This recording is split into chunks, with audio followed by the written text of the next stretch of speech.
posted there as well. And there are sessions from past discussions like this on our Anchor FM channel, and that's anchor.fm/Untapped Global. All right, well, with that, let me just double check that we have recording starting. Let me get a good heads up, and we're gonna get going. Yep, recording, all good. Okay, excellent. Well, welcome, good morning, good afternoon, and good evening, everybody, and welcome to the National Clubhouse. I'm Jim Chu, and I'm in San Diego, California today, and I'm the CEO of Untapped Global. At Untapped, our goal is to connect international investors with entrepreneurs in high-growth frontier markets, including those in Africa and in Latin America and Asia. And we host monthly discussions on Clubhouse about entrepreneurship and investing, like the one today.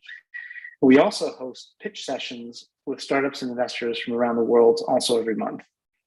You can find out more about all of this and follow us at Untapped Global on Twitter and LinkedIn.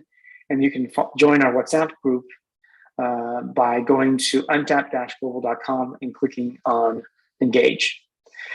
So today, our topic is building global teams in a remote world.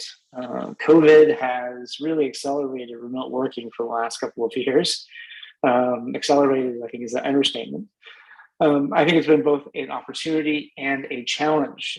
We get access to diverse talent from around the world, but building and maintaining a cohesive team and keeping alignment in place can be really tricky across multiple time zones.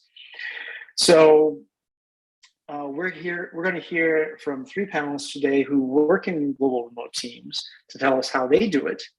And then in the second half of the hour, we open the floor to those in the audience so that you can share your experiences. So I have the pleasure of welcoming Toby. And please help me pronounce your last name so I don't get it wrong. So it's laughing on. So Toby laughing on. But you can just go with laughing on. Yeah, laughing on. That's good enough. Laughing on, I like that. Toby, always laughing on. Can I add you a middle name there? My middle name? No, I was going to give you a middle name. Toby, always laughing on. But that's bad joke. Let's jump over that. And you're co-founder at Venture for Africa, so we'd love to hear more about that in a second. But we also welcome Grace, and Grace, you'll have to help me with your last name as well. It's Njunge, but it's okay to just call me Grace. Okay, Grace Njunge. And you're the Global Chief of Staff at Dahlberg, which is, as many will know in this audience, a global organization with people all over the world in all time zones. And then finally, we have Lundy Strom from my company, Untapped Global, talking about how we manage across 5 different time zones. I cheated because you do already know my last name, so I didn't. Yes, I didn't have to put your last name already. Excellent. Did I pronounce it right? Yeah, Strom. I get Storm all the time, but Strom is correct. So right, well, it would be cool to have a last name named Storm, by the way. Yeah, I know. Should change it. Well, great. Well, welcome to the three of you. Let's start with Toby. Can you tell us a little bit about yourself and about Venture for Africa? Yeah, so Toby, originally Nigerian, or still Nigerian actually, but I live in Ghana. Started Venture for Africa about a year ago now, and really the entire premise for us was to try and connect experienced talents to fast-growing tech startups. The problem we really saw initially was this problem of visibility, where a lot of people wanted to get into tech, but it wasn't that straightforward. So it's a very small ecosystem, which means obviously if you know someone who knows someone, you could definitely get access. But I think there were other people outside of these primary ecosystems that were really struggling to get into the space, although there were really good people that could add value. And then founders were relying very heavily on personal networks, which could get limiting after you hit a certain number of team members. So Venture for Africa is sort of like trying to bridge that gap through a 3-month fellowship. But I'll probably share a bit more about that in the conversation, but definitely happy to be here today.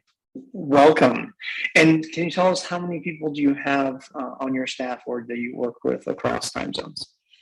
Okay, so it's a bit different for us because the fellows that we work with work directly with the startup teams, although they work remotely and we work remotely with them. But that number is around 10 to 15 active fellows in any quarter of the year. I see. Right. And different countries or different time zones you serve. That's Africa, North America, Yeah. Europe. Got it. Exactly. All the works. All the works. Gotcha. Well, welcome. Yeah, Over to you, Grace. Thanks, Jim. So I am, as Jim shared, the Global Chief of Staff at Dahlberg Advisors, which is a global strategy and policy advisory firm. We work with public, private, and philanthropic organizations to promote sustainable and inclusive development, and we're actually celebrating our 20th anniversary this month. So we've been around since 2001, and we currently have a presence in 30 cities, and we are present in all the main continents. So we have teams in Asia all the way to the Americas. Actually, when I think about managing global teams and time zone, I think our most extreme team members, we have someone based in Melbourne and we have others based in Seattle and San Francisco. So you can imagine anytime we try to plan a global staff call, it's always a challenge. Anyway, in my role as Chief of Staff, I work really closely with our global managing partner, Edwin, as well as the leadership team to support various strategic initiatives within the firm, but also mostly focused on supporting staff welfare. So this ranges from thinking about our staff mental well-being to promoting diversity, equity, and inclusion within the organization. So that's me and the organization in a nutshell. Back to you, Jim. Thank you very much. And over to you, Lundy. Thanks, Jim. So my name is Lundy. I work with Jim at Untapped Global. I run the communications and kind of partnership side of things. And I'm currently based in Cape Town, South Africa, but Jim, as he mentioned, is currently in San Diego, typically San Francisco. And I think we have team members close to 25 of us sprinkled all between those time zones. So definitely used to a Zoom call late my time and early Jim's time. And I also have a lot of experience, probably more so with managing, or I guess kind of engaging with people across multiple time zones from my previous job, which is actually where I know Toby from. When we were both at Nest Africa, I ran community relations for our entire kind of alumni base, which was mostly based on the continent, but I was also working from the West Coast of the States at peak COVID times as well. So like I said, lots of experience with Zoom calls at all hours of the night. I think I joined our mess graduation at like 3 a.m. at one point in 2020. And yeah, excited to be here and kind of hear more about other people's experience and tips for how they manage this new remote world we live in. Well, thank you. Well, thank you for joining us, even though it's part of your job. Appreciate that. Yeah, right. Not a problem. The first question I'd love to pose to all of you is, as a CEO of a company and managing a team that is so broadly distributed, is how do we maintain alignment across those teams? Meaning, how do we ensure that there is both cultural alignment, but also alignment of objectives and just daily workflow? How do you guys do it? Toby, Grace, Lindy, any thoughts? Who'd like to start? I could jump in here really quickly. So we're still in very early days, but like Londa said, we also have experience, working at a different organization, which was a much larger team. And I think in terms of like building culture and sort of like building alignment when you're working remotely, it has to be, I think the first thing you have to build in is this culture of documenting. You can, if you think about a typical team in a typical office, you can walk across to someone, ask questions, and do things like that. And a lot of the thoughts that you have in your head that might not be processed yet, you can just go ahead and share them and then build that thought process together. But what happens when you're working remotely is people try to replace that with instant messaging. And then you get to this point of over communicating, which doesn't really produce alignments because all you get are like half-baked thoughts that are passed across the room, instantly without processing. And so one thing is really like building a team and a culture of writing where people take the time to really write down whatever thoughts they want to share prior to a meeting or after a meeting, and give people time to respond to those kinds of things. And so I think there's this false sense of urgency that usually comes across that makes it difficult to build that remotely. And then once you get that out of the way, like building that culture of writing, I think everything and meetings become more useful than just getting everybody in the room at the same time. That's kind of like one way that I guess we've approached it at VFA, with just really, really taking the pain and building the culture of documenting as much as possible every time. And does that mean that somebody will take notes or summarize the conclusions of the meeting somewhere by Slack, by email, by WhatsApp? How do you do that? No, so it's more around like if there's any issue that needs to be discussed or anything that you want to chat about, the first thing is really to just write something about it, right? Put all your thoughts down on paper at first. I see. Yeah, exactly. And so that way, when we're coming to the meeting, we're not just using the meeting to talk about everybody's points and listen to everybody speak, but then we already have like pre-information before that meeting to then act on. And so a meeting is all about making decisions as opposed to hearing conversations happen. Right. Excellent. Very useful. I was just going to add to that. That made me think of that meme that I think got very popularized during lockdown, which was like, what could have been a meeting, or like when this meeting could have been an email, or like when this meeting could have been a message kind of thing. Because I think people started to just have meetings to have meetings, which didn't necessarily lead to, like you said, productivity. And so the second thing I was also going to add was automation kind of to that, and like really putting down a kind of automated, either like be that scheduling, like knowing that you're going to talk at X day, or otherwise when you're communicating externally, which is kind of actually was more my wheelhouse, where it was communicating with a larger group that you weren't necessarily working with, but that you were still trying to keep in touch with or communicate to.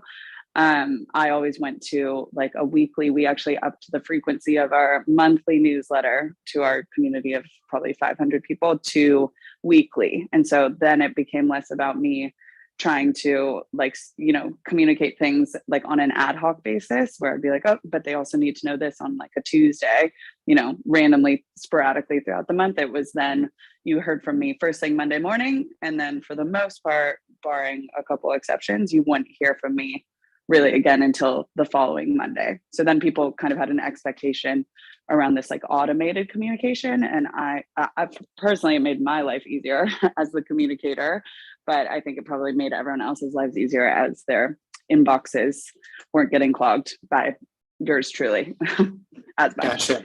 So preparation and advanced communication, written communication is very helpful. I can definitely see that. Grace, your thoughts?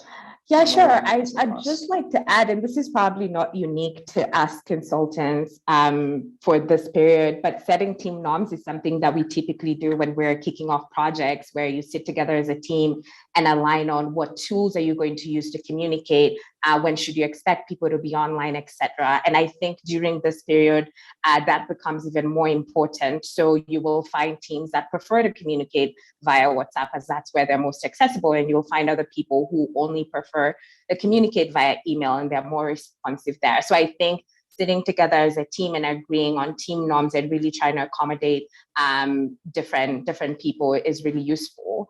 And I would also say it's important to build space for both structured and unstructured check-ins.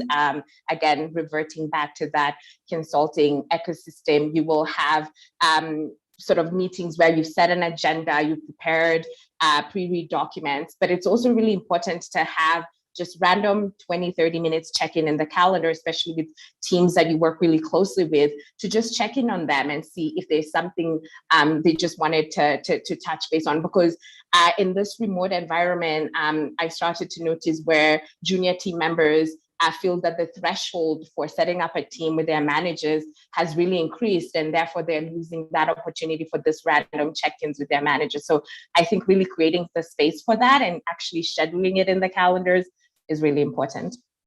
No, thank you for that. And I really resonate with that discussion about the randomness, because I think so much does happen in the random moments, obviously the iconic water cooler discussions.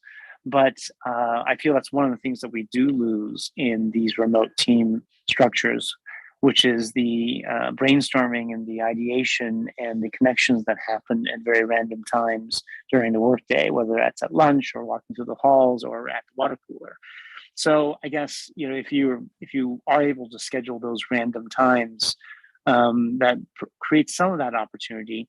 But I think creating that kind of opportunity for that random discussion, random ideation at a group level is important as well. So do any of your groups do that in the sense of literally just having a random 30-minute time to chat about nothing? Has anyone done that? We don't do it. Maybe we should. What do you think, Wendy? Do you think we should do that? I was going to say, no, we've not done it ourselves. Again, at the previous organization I was at, I think we tried, again, kind of peak lockdown, peak COVID. So I think there was a lot of Zoom fatigue at that point. But I think we tried to do a couple like more socially focused or more unstructured or casual conversational type things, where I think we even did like trivia night. Toby will laugh a couple times as well, with like an online trivia type thing to kind of up that like more creative energy. And full disclosure, I think tech troubles took over more often than not, but I like the concept of keeping things even more unstructured than that. And honestly, just having people log on and kind of chit chat. We've not done it. And I think, Jim, every time that we do get on with the team and we kind of have a couple minutes to chat before we get into anything, to an agenda, I think it's always nice for people to have that water cooler chat. So yeah, maybe we add that to the agenda. I don't know if that's an oxymoron. Planned, unplanned time. Yeah, no, absolutely. I think the scary part of that, maybe for at least the Untapped team, is that we'll come up with an idea. And Jim will say, "Let's do it," and then just more work to do. Always, yeah, exactly. No, but I would say I would resolve on this call publicly for everyone to hear that Untapped will now have a Friday happy hour at a reasonable time in Africa, but the morning my time, and I will have tea. Okay, I was going to say, that'd be an early happy hour for wait. But yeah. I could probably have mezcal at 9 a.m. on a Friday. It's probably okay. Right, you heard it here first. Yeah. So Toby Grace. Yeah. So the other thing though is that I think, just as we have different personalities in person, right? Introverts, extroverts, and things like that. I think that somehow reflects itself online because, now I hear the thought of, a monthly or weekly sort of like happy hour. And, for some of us, that's really just another Zoom meeting, regardless of what it's about, right? And like London mentioned, and like London mentioned, right? Like that's kind of like a Zoom fatigue thing. So I do think that, there are other social conversations that we're a part of, friend WhatsApp groups that we're on where, it's just a separate group for different kinds of conversations. And that sometimes can spin off into, oh, let's catch up later, or, we're on a call now and things like that. So maybe there's a balance between like trying to structure the unstructured, but I don't know, it's a tough word. But what I don't think is the way forward is to try and replicate everything that happens in person online, because it's just a different environment altogether. Grace, what do you think? No, I couldn't agree more with you. And I think I was one of the people who was a bit worried about Zoom fatigue for our team, especially last year when there was just an explosion of online meetings. But one thing that I've seen some of our teams test is actually putting in people's calendars virtual water cooler conversations, like just 15 minutes. Anyone who wants to show up shows up. It's not mandatory. And there's no agenda for that conversation. And so I've actually seen certain teams experiment with that. But at the same time, Zoom fatigue is definitely a point of concern. And how has that been successful in your view? Yeah, so it's not an initiative that has been scaled globally, but I know for the specific teams that have tried this out, it's worked. Interesting. Maybe that's better than a happy hour. Then I don't have to drink mezcal at night. I will say we have also done virtual happy hours, but these are typically done at an office level. So everyone or almost everyone is in the same time zone. I do think it might be a bit of a challenge to try and do a bit more logical. But yeah, maybe you could have the Nairobi team do a Nairobi virtual happy hour and they do a few quizzes and bring their glass of whatever they drink. I like a Pinot Noir. If not, you have Jim drinking at 9 a.m. Like that's kind of like what. Or 6 a.m. even better. Yeah, exactly. Depending on what I did the night before, it might be helpful or not. So that's interesting. I think I think that's what I would miss them. That's what I do miss the most, which is the unplanned ideation that happens when we do informally have chats. So I'm eager to recreate some of that if you will, not bonding, but ideation that does happen in the informal chats within our team. We also have Fiona on the Untapped team online. Fiona, I'd love to hear from you because I think it's quite interesting because you're in the Nairobi office for Untapped, but at the same time, we have quite a number of people. We have 15 or so in the Nairobi office, but you work mostly with a global team. So how does that work when you are almost an island in the Nairobi office, but working on a global level? Do you feel disconnected from the local team? And even within the local team, how many of the folks are getting together on a regular basis? Oh, she's not responding. I'm not sure. Yeah, I'm not sure she's gonna have the audio for it. But I did have actually a follow-up question, kind of to that, like in the same vein of the drawbacks, quote unquote, I guess, that we were talking about in terms of a remote team and having the lack of the serendipitous kind of interactions around the positive sides of it and what we've kind of found with, and Jim, you've been building the Untapped team over the past 10, 12 probably months now, and have chosen really deliberately to continue to hire globally rather than kind of concentrating people in certain places. And Toby, the entire basis of Venture for Africa is connecting people across very far apart time zones. So I'm just curious to hear, then do the benefits, I guess the question is, do the benefits of a global team outweigh those drawbacks? Like COVID aside, kind of, if you could choose to have a fully remote global team versus a concentrated local team, like what would you do? What would you do? I guess I would ask Jim and Toby and Grace as the founders / chief of staff. Okay.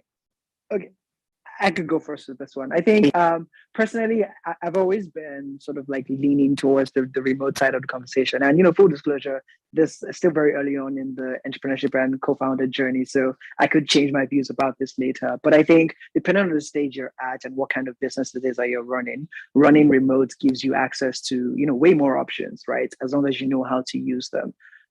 Just in terms of the diversity of thought that you can bring on your team. I think sometimes if you're stuck in on a problem, having like external views come in and be a part of that can be a huge advantage as well. And obviously, I think we're getting into this world where everyone sort of like want certain kinds of lives, like they want to have this kind of flexibility, and I think that opens up the options. I think COVID really just forced everyone like 5-10 years down the line very quickly, and brought a future that was always going to be a reality sooner or later. So personally for me, I've always been a fan of remote work, even before it became like a very public or very popular thing, and so I'd always have that bias towards that angle. So yeah, I think the biggest advantages is just the flexibility, the diversity of thought, and like asynchronous work is really good work, which means you're building things like not necessarily in silos, but you're building things in your own environment, and you're not really trying to respond to everything that is happening as they're happening, because it's always on world that we're in. It kind of like makes you lose deep focus kind of work and things like that. But again, I think it varies from industry to industry. But personally for me, I think there's more benefits from being a remote team or building a globally remote team. Indeed, I think it speaks a little bit to what you were saying earlier about being able to, or not just cutting and pasting what you do in the real world onto the online world, because that's just not taking advantage of the benefits and functionality of new technology. And I think that's the transition we're going through now, which is our knee-jerk reaction is to simply translate what we do in the real world, happy hours, into an online setting, but rather the way we should be thinking about it is, what does this new technology enable in terms of things that could not be done in a real world setting or before we had as much remote work? And I think one of them is exactly like you said, the ability to access talent from all over the world and do it in a way that is very cost effective, potentially much more effective and productive because of the asynchronous work that you can do and so on. but then finding new tools to create that alignment and cooperation that is easy in a real world environment, but can be much harder in a remote environment.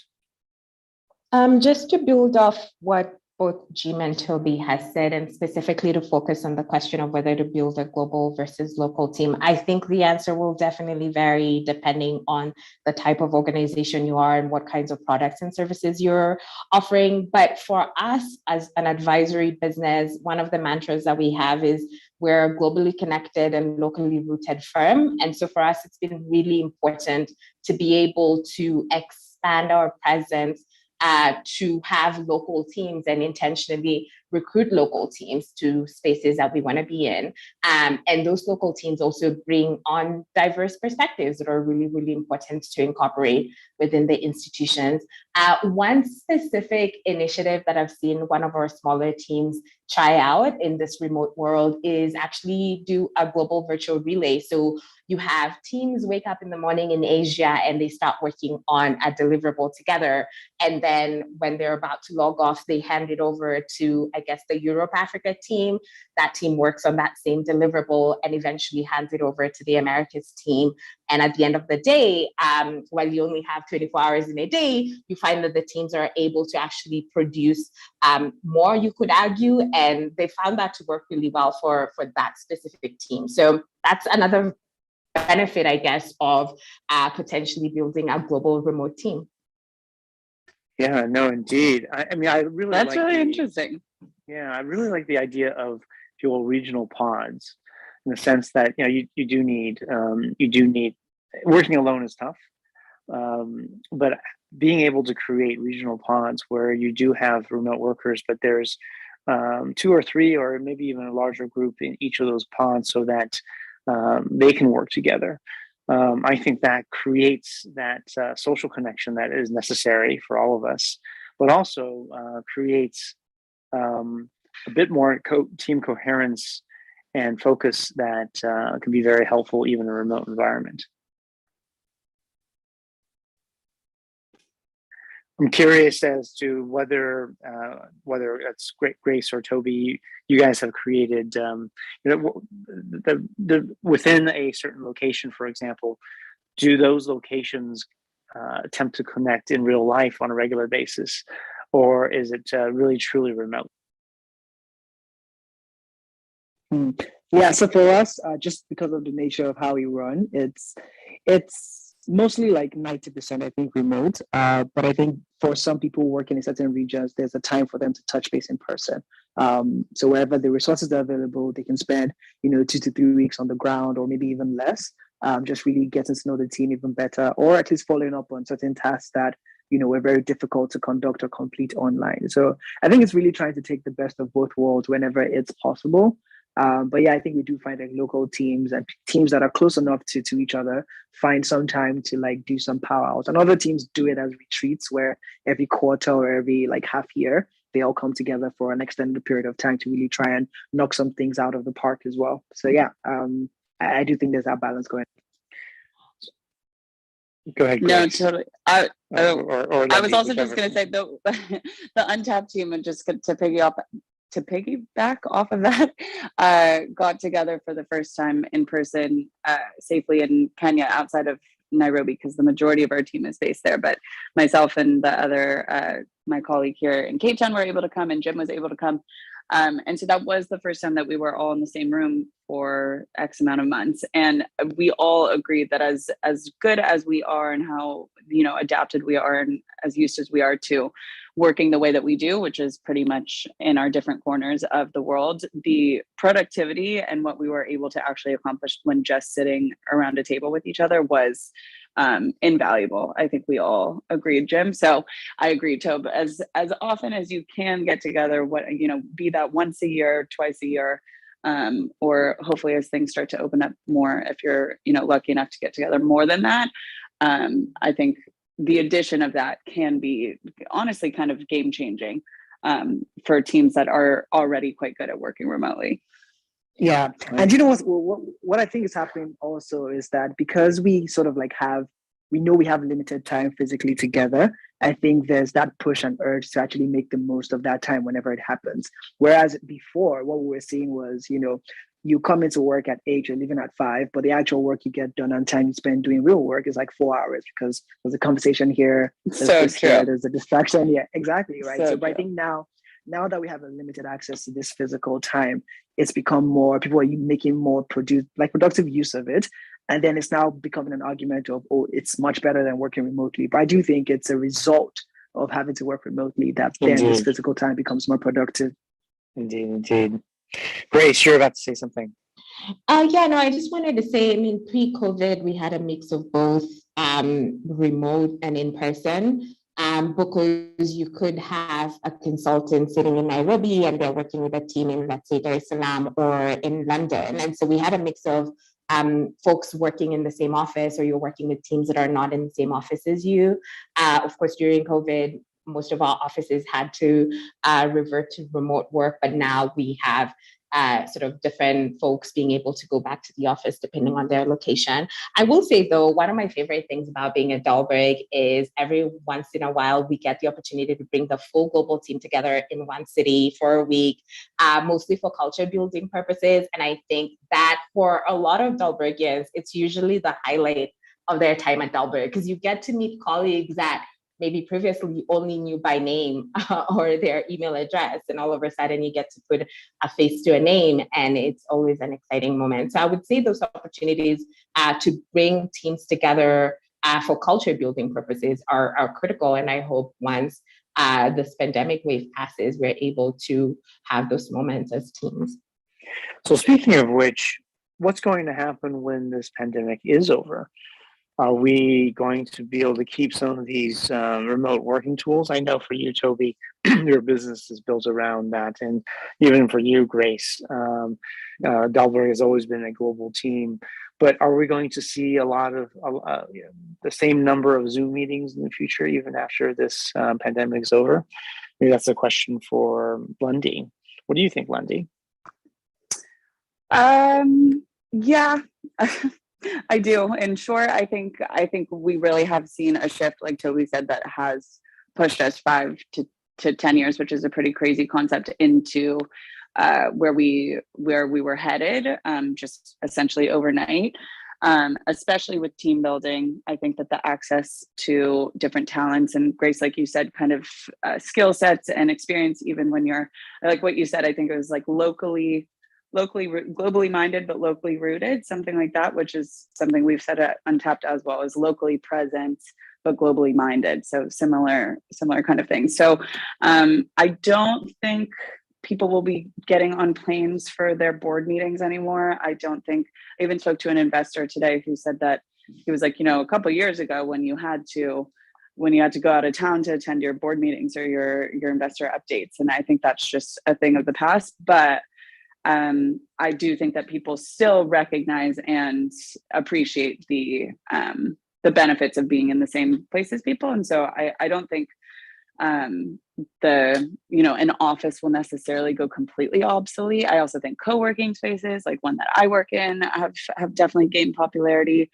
I don't want to work at home in my living room personally all day, all the time. So it's also about preferences, but I think there's a lot that won't go back to quote unquote normal or pre-COVID times, but I think there's a lot that will still reincorporate, if that makes sense. Absolutely. So before we go to the next question, want to invite the audience to share some of their questions or thoughts and experiences that you've had with remote working or managing remote teams, managing global teams. So please just raise your hand and we'll bring you on stage if you have something interesting to talk about. I see Genevieve, who is in the audience as well. And I understand your company is doing everything remotely, no physical office at all. So that's interesting. I'd love to hear from you and how that works.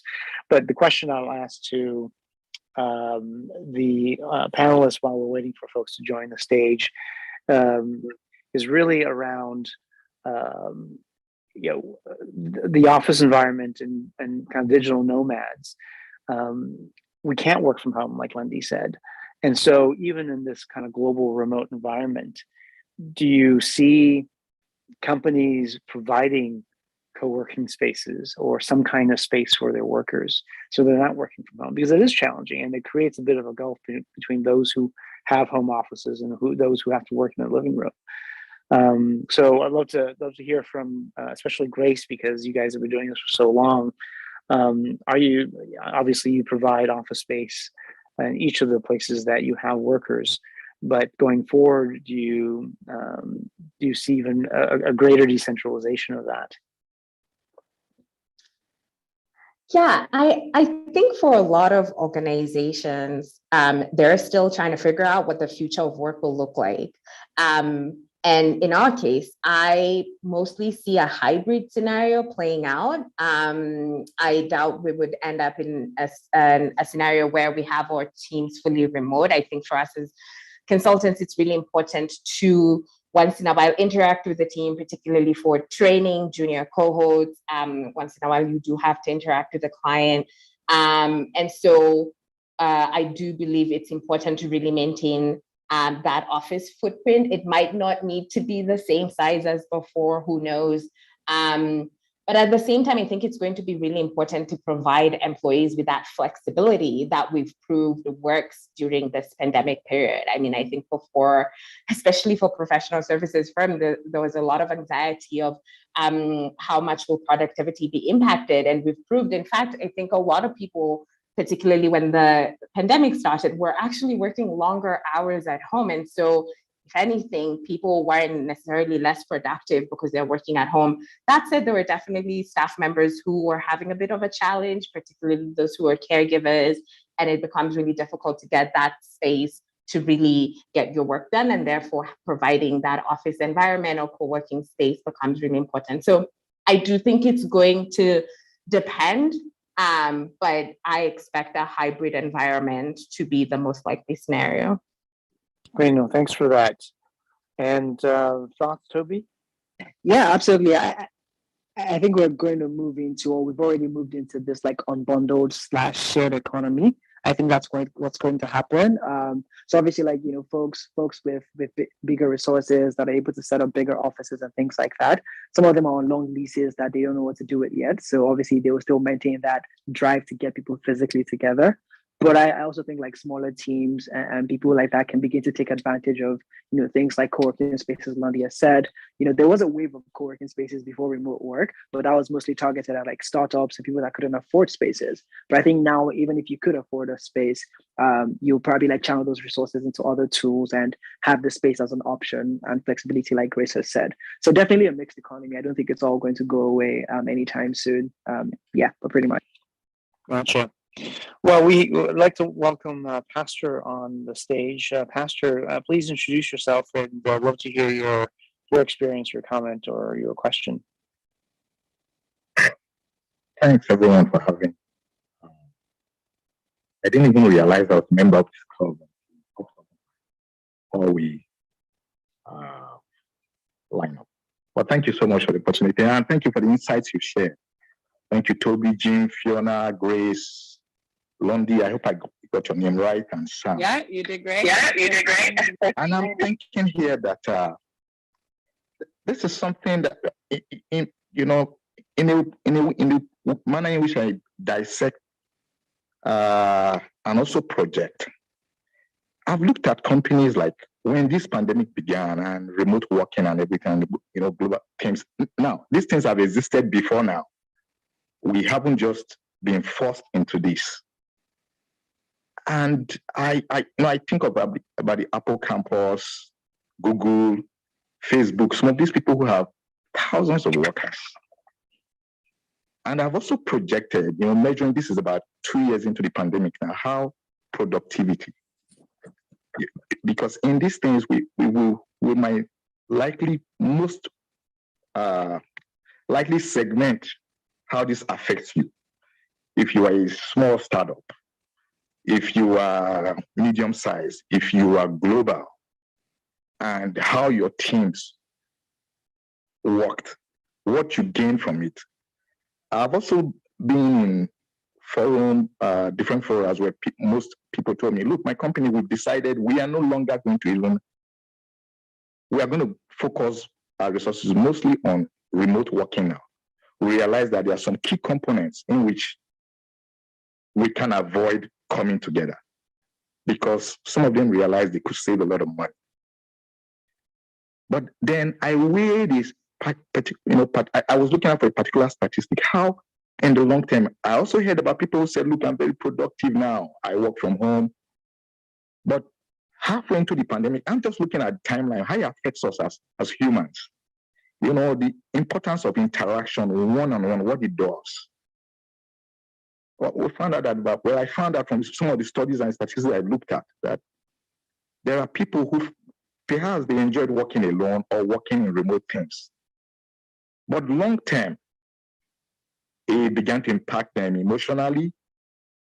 It impacted them even physically. There are people who didn't even leave the house for weeks. Impacted their health, their well-being, their happiness. They got paid even more.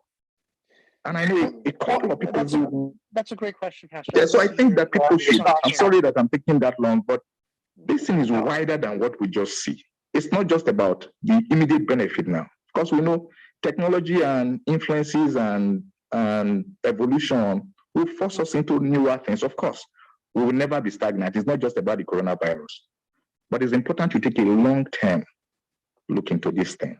Thank you. Yeah, absolutely. No, thank you for that.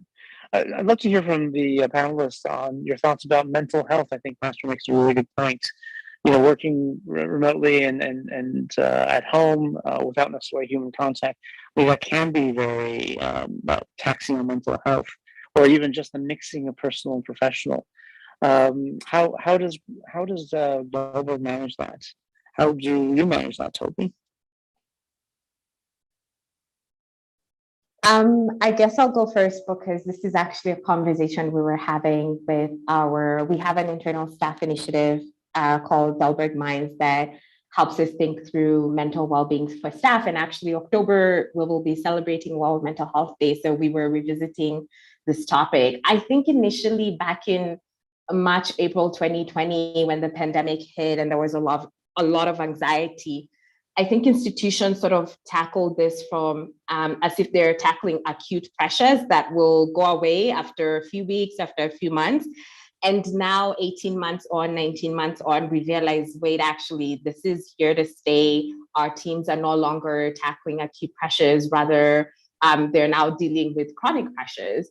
At the same time, it's not just an individual, but we're all experiencing collective pressure as a team. And so how do you change your mindset as an employer to think of more permanent measures? And so I think this is top of mind for us. I wouldn't necessarily say that we've come up with a perfect answer, but we are consistently aiming to promote well-being and reminding folks that it's not just about their work output. They have to think about their own personal well-being and their own mental well-being, and in any way that we can provide resources and channels for our staff to really take care of their own well-being and their work-life balance. We really have tried to provide those avenues for our staff and continue to think about this issue. So yeah, it's a challenge, and it's no longer the same challenge that we were tackling 18 months ago, but we have to keep at it. No, thank you for that. No, go ahead, Tob. Go for it, Tob. Okay. Yeah, no. So I was going to say, yeah, like I definitely agree that, you know, initially when the pandemic started, it was sort of like a view of what the pressures we're facing were. But, you know, at the back of my mind as well, I'm also thinking, even before the pandemic, there were a lot of pressures happening within the workplace already that also affected mental health and things like that. So I think it's also a balanced perspective of, you know, not blaming everything on COVID, because I think some things are inherently wrong with how we do work generally, even before COVID came, and COVID has sort of like exposed some of these things. So I think it's definitely a broader conversation, and like Pastor said, I think only time will tell. But as long as we're paying attention to the numbers, the research, hopefully, you know, people can come up with things that make it like we don't have to go back to normal, because I don't think it was normal before, but like new normal. I hesitate to use that phrase, but hopefully we get to that point at some point. Yeah, better awareness of the overlap between private and personal. Personal and professional. Absolutely. Lundy, did you have a comment? No, I was just going to say, and Toby might remember this, but one of, I think like that emphasis on, and again, doesn't have to be COVID specific, but I guess it took a global pandemic for us to like place emphasis on empathy within the workplace, which I think, like everyone's saying, it's unfortunate that it took us this, much to put, importance or place importance on mental health. But there was one newsletter that's just anecdotal, but at our past organization, when I was writing those weekly newsletters, that eventually just, I mean, they weren't getting old, but with everything else going on, it became like so mundane to say like, here's the 3 articles I read this week that you guys should read, kind of thing.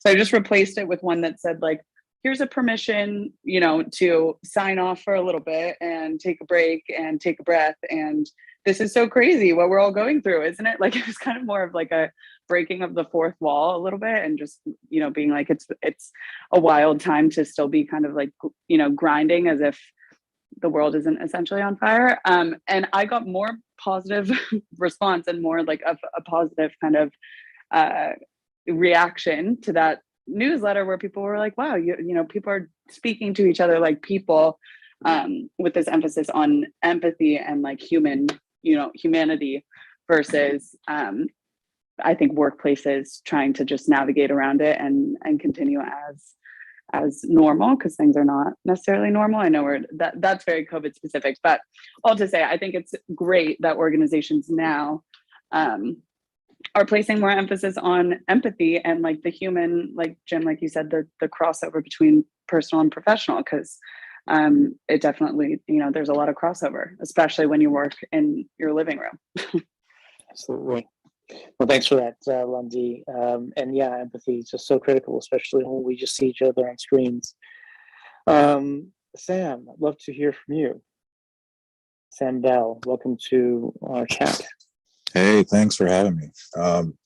Yeah, just a quick intro. My name is Sam Bell, based out of New York.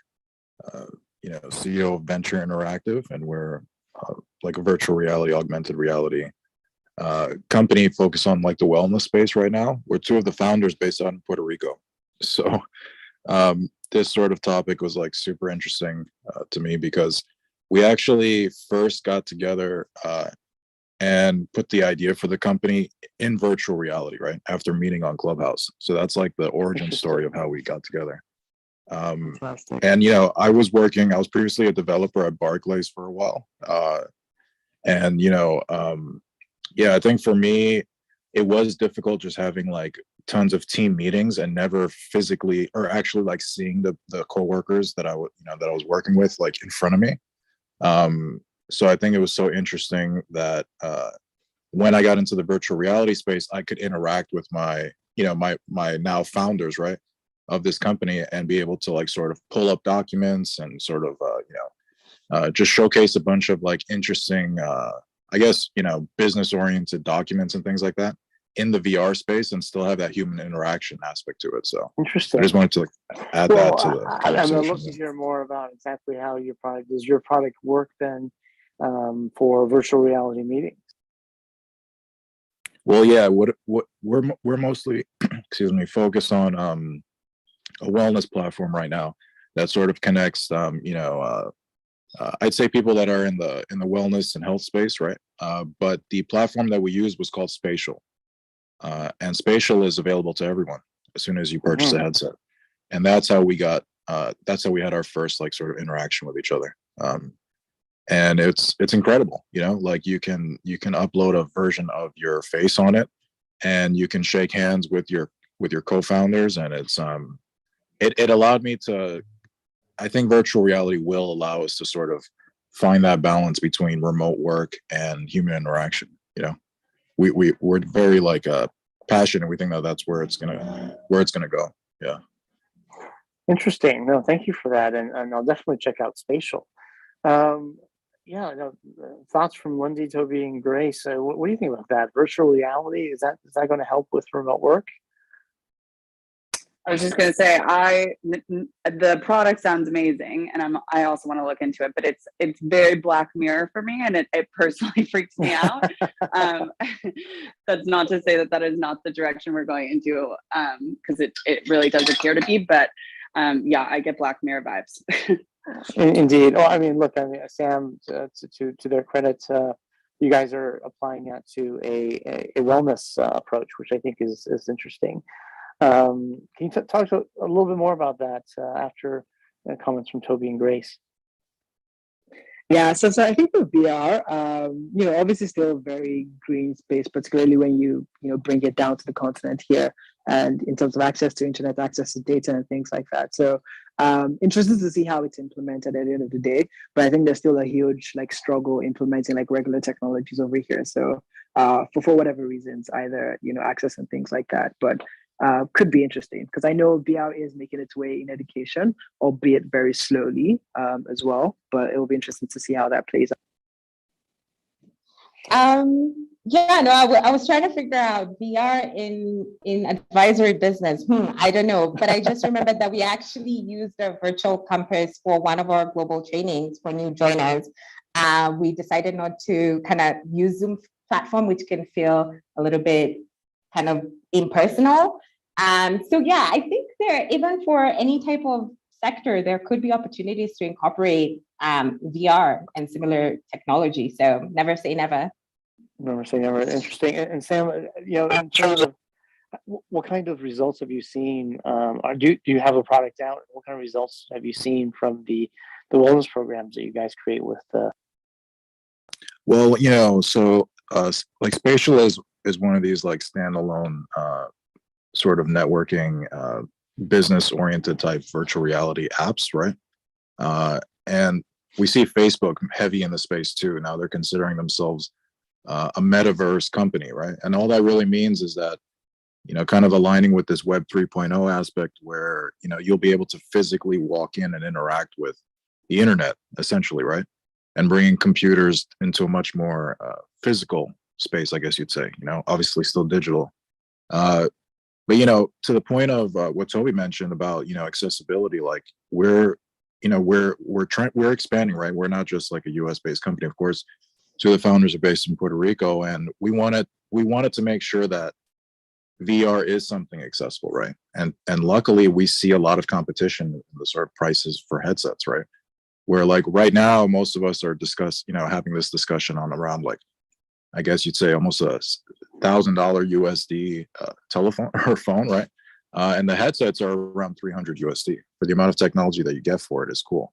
But access to internet is also a problem in a lot of emerging nations and stuff. So what's cool is that you could use a hotspot from any cell phone that you can apply, attach to or connect to your headset and be able to experience all the virtual reality experiences that are out there and stuff. So it's, I think with our wellness platform, we're pretty much in this pre-seed funding stage, right? Where we've rolled out a few prototypes and stuff, but now we're ready to make it something much larger, and we're having discussions with some pretty heavy hitters in the hardware space too. So it's I think that the biggest, the coolest thing that we've seen is just the fact that people's reaction to it, and then I guess we could get into stats about, I don't want to sort of rant off too much because I can geek out about VR all day, but it's just people when they can experience things on such a much more immersive and deeper level, different things start to happen. I think that you start realizing things from a business perspective, business meetings that can be, sort of scaled out to thousands, just the ability to not have much hardware necessarily.